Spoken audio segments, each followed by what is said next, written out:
Our last cluster presentation for this section from Poolesville, Kevin Schramm.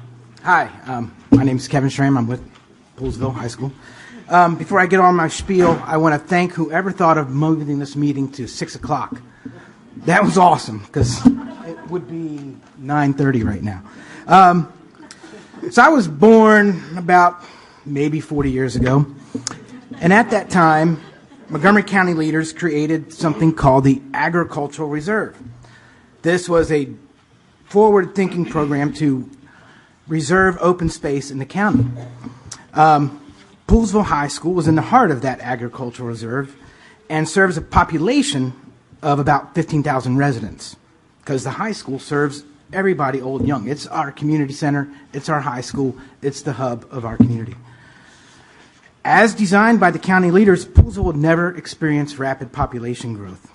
We will never, ever be able to compete with the demands resulting from growth that affects other regions from the county. As a result, every time Poolesville's on the list to be modernized, fixed, or whatever, it gets bumped because of a higher demand down county. We can keep coming here year after year like we've done for the past 20 years, asking for a new high school, and again be bumped because we don't have the same demands that the rest of the county has. Instead, we need to think outside the box, and we need to think out of the MCPS box.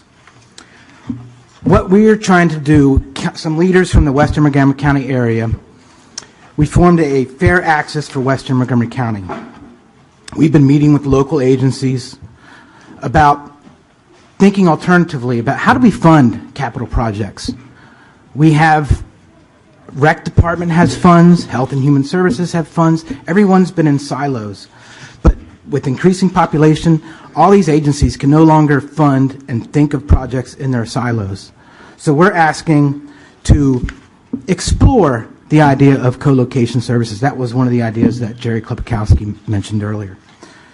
So we're pretty serious about this. We formed a committee. We've been meeting with everybody. We're looking into public-private partnerships, forming a foundation, really getting into this. The town has hired a marketing firm to help us with promotional videos and content so we can go around to the county and bring up these ideas. So I'll stop talking because I have a nice little video that we're going to show you for your viewing pleasure. Here, let's see if this works. Just hit play. Poolesville High School is 65 years old. As you can imagine, the building has a lot of structural and safety issues. The bad news is that we have this award-winning high school, Poolesville High School, that is crumbling. It hasn't been renovated or reconstructed when so many other schools have been.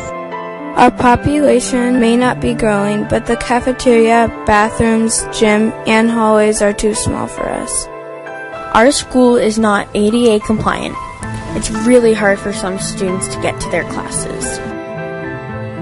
It's an issue of equity and inclusion from my perspective. We have a top-notch academic program here that is unfortunately not supported to its fullest. Because of the state of the facilities themselves, they are not accessible. So if you keep letting it fall apart, then it just increases that equity and inclusion gap. I think to myself, what is it going to take for the district to kind of realize that this is serious? Is it going to take a serious injury to a child before they go, maybe we should fix that, maybe we should address that? We should fix that. Let's build a new Poolesville High School. And I know the impact that having a new facility has on the students and the learning. Just being in that kind of environment really does make a difference. Our superintendent, Dr. Jack Smith, visited Poolesville recently. He said he'd support a co-located service center that would include a new Poolesville High School. We need your support. Let's bring fair access to Western Montgomery County.